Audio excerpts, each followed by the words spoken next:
जम्मू कश्मीर के पुलवामा में आज सुरक्षा बलों ने 2 आतंकियों को मार गिराया। सुबह हुए एनकाउंटर में 2 आतंकी ढेर किए गए। इससे जुड़ी बड़ी खबर आ रही है। मारे गए 2 आतंकियों में से एक आतंकी जैश के मुखिया मसूद अजहर का रिश्तेदार है और इसका नाम इस्लाम अलवी उर्फ अबू सैफुल्ला उर्फ लंबू है। जम्मू कश्मीर पुलिस के मुताबिक लंबू 2019 में पुलवामा में सीआरपीएफ की बस पर हुए आत्मघाती हमले की साजिश में शामिल था। यह अटैक वाले दिन तक फिदायीन हमलावर आदिल डार के साथ मौजूद था। आपको यह बता दें कि पुलवामा हमले में सीआरपीएफ के 40 जवान शहीद हो गए थे, जिसके बाद भारत ने पाकिस्तान के खिलाफ कार्रवाई भी की थी। बालाकोट में हवाई हमला किया गया था। मौलाना मसूद अजहर का रिश्तेदार बताया जाता है यह लंबू नाम का आतंकी। पुलवामा हमले को अंजाम देने वाला आतंकवादी ढेर किया गया है। एक बड़ी कामयाबी सुरक्षा बलों के लिए। जैश ए मोहम्मद से जुड़े संगठन का आतंकी था सैफुल्ला उर्फ लंबू। आज सुबह पुलवामा में सुरक्षा बलों ने जो कार्रवाई की उसी में यह दहशतगर्द मारा गया है। तो मसूद अजहर का यह रिश्तेदार भी बताया जाता है और इस लिहाज से सुरक्षा एजेंसियों के लिए एक बहुत बड़ी कामयाबी है ये। तो पुलवामा हमले में शामिल था ये, इस बारे में जानकारी मिली थी और जाहिर तौर पर ऐसे में लंबे वक्त से इसकी तलाश भी थी।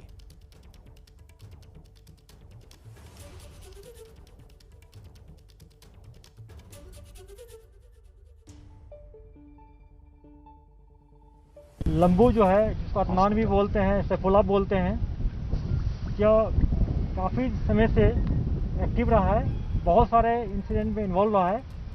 मैं इसका हिस्ट्री बताना चाहूँगा कि जनवरी 2017 में यह सकरगा सेक्टर से कश्मीर वैली में इन्फिल्ट्रेट किया था और तब से यह साउथ कश्मीर में काफ़ी एक्टिव रहा है। बहुत सारे इंसिडेंट में इन्वॉल्व रहा है। अभी तक इसके खिलाफ 14 एफआईआर केस दर्ज है। और सबसे बड़ा अटैक जो पुलवामा का अटैक है 14 फरवरी 2019 में हुआ था, ये उसमें से एक एक्यूज है, मेन एक्यूज बेसिकली है। पुलवामा अटैक में टोटल 19 एक्यूज है, जिसमें से 7 टेररिस्ट अभी तक मारे जा चुके हैं। सैफुल्ला अदनान या छोटू जो लंबू जो है आज मारा गया है, वो 7वां टेररिस्ट है। इसके अलावा 7 टेररिस्ट को हम लोग अरेस्ट किए हैं और 5 टेररिस्ट अभी भी एब्सकॉन्ड किया हुआ है, जिसको या तो इनकाउंटर में हम लोग न्यूट्रलाइज करेंगे या अरेस्ट कर लेंगे। इसी खबर पर आपको विशेष जानकारी देंगे। हमारे साथ आसिफ कुरैशी हमारे सहयोगी जुड़ गए हैं।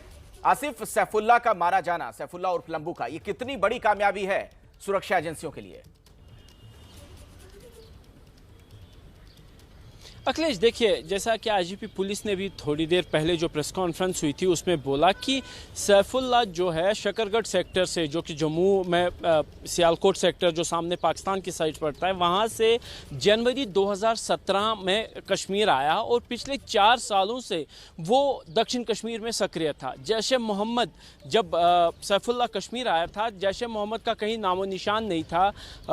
यहाँ पे केवल लश्कर और अन्य हिजबुल मुजाहिदीन जैसे संगठन ही सक्रिय थे। लेकिन सैफुल्ला के यहाँ आने के बाद से दक्षिण कश्मीर में जैश ए मोहम्मद ने एक बार फिर से अपनी पेठ बढ़ानी शुरू कर दी। यहाँ पे नए लड़कों को रिक्रूट किया गया और पूरे इलाके, ख़ास तौर पर त्राल के आसपास के इलाकों में जैश ए मोहम्मद की पेठ बनाने में सैफुल्ला का हाथ बताया जा रहा है। सैफुल्ला के आने के बाद तलहा सईद यहाँ पे आया था, उसके बाद सैफ सईद आया था और उसी के बाद कारी यासिर आया था, जिनके लिए बेस जो बनाने का काम था वो अदनान ने ही उर्फ सैफुल्ला ने ही किया था।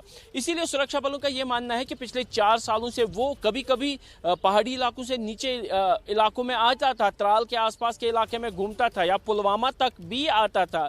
लेकिन ज़्यादातर जो उसका ऑपरेटिंग बेस था वो दाचीगाम नेशनल पार्क के आसपास के ऊपरी जंगलों का इलाका ही था, जिनमें त्राल के ऊपरी इलाके भी पड़ते हैं और यहाँ से उसकी मूवमेंट काफ़ी ज़्यादा आसानी से 4 डिस्ट्रिक्ट्स में होती थी, जिनमें श्रीनगर, गांदरबल, अनंतनाग और पुलवामा 4 डिस्ट्रिक्ट हैं। इनमें वो आसानी से घूमता था और सुरक्षा बलों की प्रेजेंस के भी कम होती है यहाँ पे। इसीलिए 4 सालों तक लगातार एक विदेशी मिलिटेंट कश्मीर में ऑपरेट कर पाया। लेकिन जिस तरीके की रणनीति सुरक्षा बलों ने अब ये अपनाकर इसको मार गिराया, उसका खुलासा लेफ्टिनेंट जनरल डीपी पांडे ने किया। उन्होंने कहा कि ऑपरेशन 3 दिन पहले शुरू किया गया था, यानी 27 तारीख को सुरक्षा बलों ने ऊपरी जंगल पे जाने की चढ़ाई शुरू कर दी और खराब मौसम, क्योंकि 27 से काफ़ी ज़्यादा बारिशें हो रही थी, काफ़ी ज़्यादा क्लाउड बर्स्ट हो रहे थे, उसके बावजूद भी दूर का यानी लंबा रास्ता पकड़ के जो सुरक्षा बल उस जगह तक पहुंचे जहां पे अदनान छुपा हुआ था और उनको घेरे में जब ले लिया गया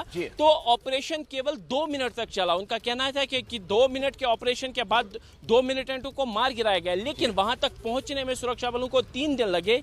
ये एक बड़ी बात है और उसका मारा जाना कितनी बड़ी बात है कि पुलवामा हमले में शामिल 19 मिलिटेंट में से अब 7 मिलिटेंट मारे जा चुके हैं। बहुत बड़ी कामयाबी है सुरक्षा बलों के लिए भी। बहुत बहुत शुक्रिया आसिफ कुरैशी इस जानकारी के लिए आपका।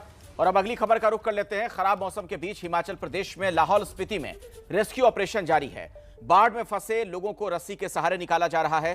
खराब मौसम की वजह से आज भी हेलीकॉप्टर से रेस्क्यू नहीं हो सका, जिसके बाद रस्सियों के सहारे रेस्क्यू शुरू किया गया। रेस्क्यू किए गए लोगों को कुल्लू मनाली भेजा जा रहा है। उधर एबीपी न्यूज से फोन पर बातचीत में लाहौल स्पीति के डीसी नीरज कुमार ने कहा कि आज शाम तक ज्यादातर लोगों को सुरक्षित निकाल लिया जाएगा। आपको यह बता दें कि बाढ़ के पानी में 241 लोग फंस गए थे, लेकिन अब इस बात का भरोसा दिया जा रहा है कि आज शाम तक सभी लोगों को निकाल लिया जाएगा। तो लाहौल स्पीति में फंसे सैलानी, उनके लिए मुसीबतें अचानक से बढ़ गई थी और रेस्क्यू ऑपरेशन अभी भी जारी है।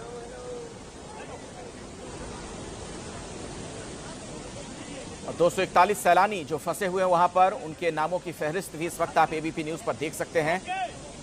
कोशिश ये की जा रही है कि जल्द से जल्द उन्हें सुरक्षित वहां से निकाला जाए और प्रशासन का यह कहना है कि आज शाम तक सभी लोगों को वहां से बाहर निकाल लिया जाएगा। 241 इनकी संख्या बताई जाती है जो सैलानी यहां पर फंस गए थे लाहौल स्पीति में। तो रेस्क्यू ऑपरेशन अभी भी जारी है।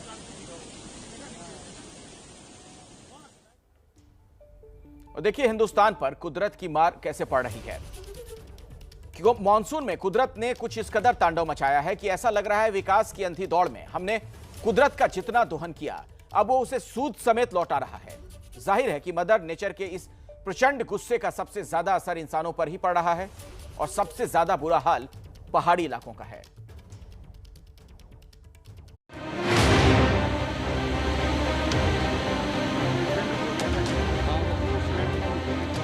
नीचे खौलता उफनता पानी और ऊपर एक सीढ़ी के सहारे जिंदगी। यहाँ एक चूक का मतलब सीधे मौत से सामना।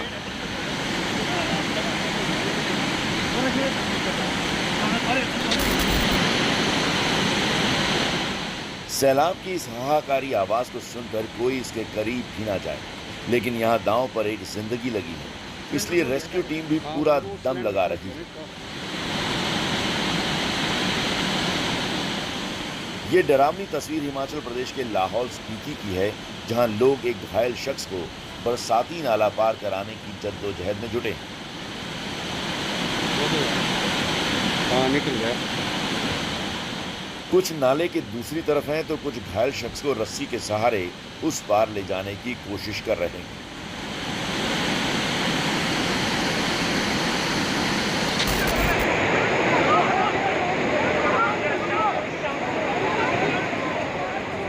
यहाँ जिंदगी की डोर को दर्जन भर से ज्यादा लोगों ने थाम रखा है, लेकिन तभी घायल शख्स को पार करा रहे 3-4 लोगों का बैलेंस बिगड़ता है और एक एक करके सब पानी में गिरने लगते हैं।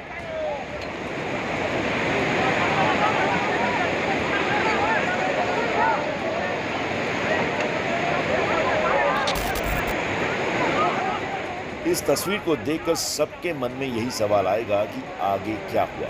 क्या ये लोग बचे या फिर बाढ़ इन्हें अपने साथ बहा ले गई? तो राहत की बात यह है कि कुछ लोगों ने खुद को संभाल लिया, जबकि एक शख्स दूर तक पानी में बहकर चला जाता है। हालांकि किस्मत साथ देती है और वो किनारे लग जाता है।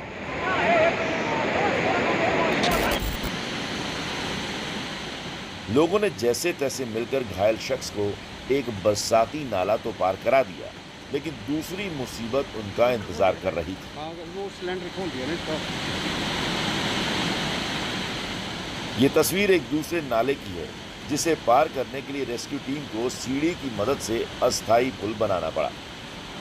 नाले के दोनों छोर की दूरी लगभग 20 फीट है, लेकिन रेस्क्यू टीम को ये दूरी इंच दर इंच तय करनी पड़ी। देखिए, ये घायल शख्स जिस स्ट्रेचर पर लेटा है, उस स्ट्रेचर को कैसे धीरे धीरे खिसकाया जा रहा है। इस रेस्क्यू को जब अंजाम दिया जा रहा था तब दोनों छोर पर खड़े लोगों की धड़कनें अटकी हुई थी। डर सता रहा था कि कोई अनहोनी ना हो जाए, लेकिन आखिर में जिंदगी ये जंग जीत गई। घायल शख्स जैसे ही दूसरे छोर पर पहुंचा, वहां खड़ा एक दूसरा शख्स ऑक्सीजन का पोर्टेबल सिलेंडर लेकर उसी सीढ़ी से होता हुआ आगे बढ़ा। अच्छी बात यह थी कि दूसरे छोर पर फायर ब्रिगेड और मेडिकल टीम वहां पहले से मरीज का इंतजार कर रही थी। लाहौल स्पीति में 3 दिन पहले बादल फटा था, जिसमें 9 लोगों की जान चली गई थी। लगातार हो रही बारिश के चलते भी इलाके में तमाम नदी नाले उफान पर हैं। पुल पुलिया सब बाढ़ की बलि चढ़ चुके हैं और रास्तों पर अब सिर्फ सैलाब का कब्जा है।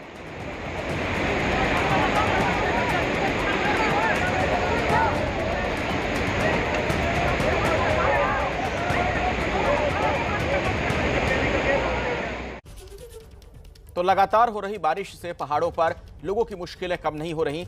कल हमने आपको हिमाचल के सिरमौर की तस्वीर भी दिखाई थी। लैंडस्लाइड की वजह से पहाड़ पर बनी सड़क का एक बड़ा हिस्सा टूट गया था। इस लैंडस्लाइड के बाद इतना मलबा जमा हो गया कि चारों तरफ मिट्टी और टूटे चट्टान दिखाई दे रहे हैं। राहत टीम अब भी उन मलबों को समेटने का प्रयास कर रही है। ये तस्वीरें आप देख सकते हैं कि जब लैंडस्लाइड हुआ उस दौरान क्या हुआ था और अब मलबा हटाया जा रहा है। कोशिशें लगातार जारी हैं।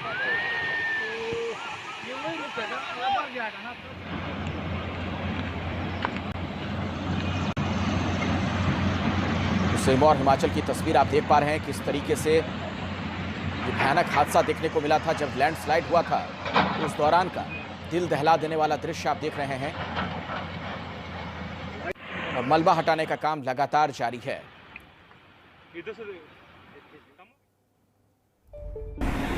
जो ट्रैफिक है और जो जिस तरीके से रोड जो बाधित हुआ है, तो कम से कम उसमें जो है नेशनल हाईवे ने ही कहा कि 4 दिन उसमें रेस्टोरेशन के लगेंगे। तो उसी को ध्यान में रखते हुए जो है जो सारा ट्रैफिक है हमने फोटा से जोंग से होते हुए पोंटा को डाइवर्ट किया हुआ है। और ये भी निर्देश दिए गए हैं इनको कि आप फोटा में भी जहाँ डाइवर्जन है और पोंटा साहब में जहाँ डाइवर्जन है वहाँ पे लोगों की सहूलत के लिए बोर्ड लगाएंगे कि ये रोड यहाँ तक का है, इसके आगे बंद है। और जहाँ पे बाधित हुआ है वहाँ भी 200 मीटर के आसपास हमने कहा था कि उसमें जो इनको निर्देश दिए गए कि अब एक बैरिकेडिंग करो प्रॉपरली, ताकि उसके आगे गाड़ी ना जा सके, क्योंकि वहाँ पे धुंध पड़ती है और रात के समय भी कोई गलती से ना जाए और किस तरीके का कोई नुकसान ना हो, उसको ध्यान में रखते हुए उनको निर्देश दे दिए गए। दरअसल पहाड़ से लेकर मैदान तक बारिश से लोगों का बुरा हाल है। अब आपको राजस्थान के फतेहपुर शेखावटी की तस्वीर भी दिखाते हैं। यहाँ बारिश के बाद पूरे इलाके में पानी भर चुका है। घर, सड़कें, बस स्टैंड, यहां तक कि मंदिर भी पानी में डूब चुके हैं। आप देख पा रहे हैं हर तरफ पानी ही पानी। यह राजस्थान में फतेहपुर शेखावटी का दृश्य आपके सामने।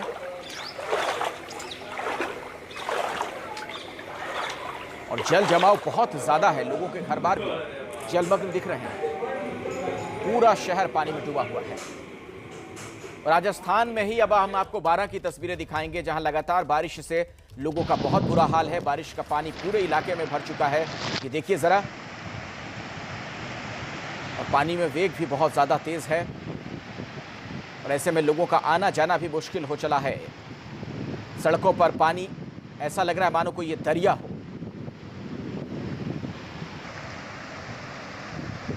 और राजस्थान के ही सीकर की तस्वीर भी आपको दिखा देते हैं जहां नदी नाले उफान पर हैं। बारिश का पानी शहरी इलाकों में भर चुका है, चारों तरफ पानी ही पानी।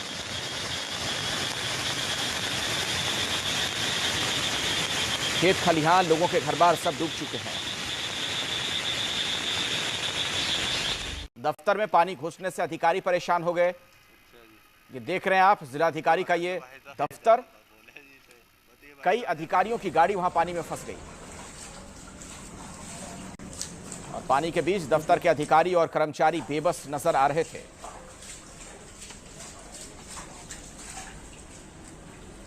दिल्ली से सटे नोएडा के डीएम ऑफिस का यह दृश्य आप देख पा रहे हैं। पहाड़ से लेकर मैदान तक बारिश ने लोगों की मुश्किलें बहुत बढ़ा दी हैं। अब आपको उत्तर प्रदेश के मैनपुरी से आई कुछ तस्वीरें दिखाते हैं। यहां बारिश के पानी से पूरा इलाका डूब चुका है। ये आप देख पा रहे हैं एक ट्रैक्टर पर किस तरीके से कुछ लोग फंस गए थे। न सिर्फ सड़कें, गाड़ियां बारिश के पानी में, बल्कि बाजार, दुकान, हर तरफ पानी ही पानी नजर आ रहा है। ये कोई अंडरपास है जहां पर आप देख पा रहे थे किस तरीके से कई लोग फंसे हुए थे। उत्तर प्रदेश में सोलन नदी उफान पर है। सोलन नदी का जलस्तर बढ़ने से मुजफ्फरनगर के कई गांव पानी में डूब चुके हैं। सड़कों पर पानी जमा होने से कई गांवों का संपर्क टूट चुका है। ये आप देख सकते हैं इन तस्वीरों के जरिए किस तरीके के हालात बने हुए हैं। जगह जगह पानी जमा होने से लोग बहुत ज्यादा परेशान हैं। ये यूपी में मुजफ्फरनगर का हाल आपके सामने। जल भराव की वजह से लोगों के घर बार में, खेत खलिहान में हर जगह पानी ही पानी नजर आ रहा है। सोलन नदी उफान पर है और ऐसे में लोगों की जो जिंदगी है, आप देख सकते हैं किस तरीके की मुश्किलातों का उन्हें सामना करना पड़ रहा है।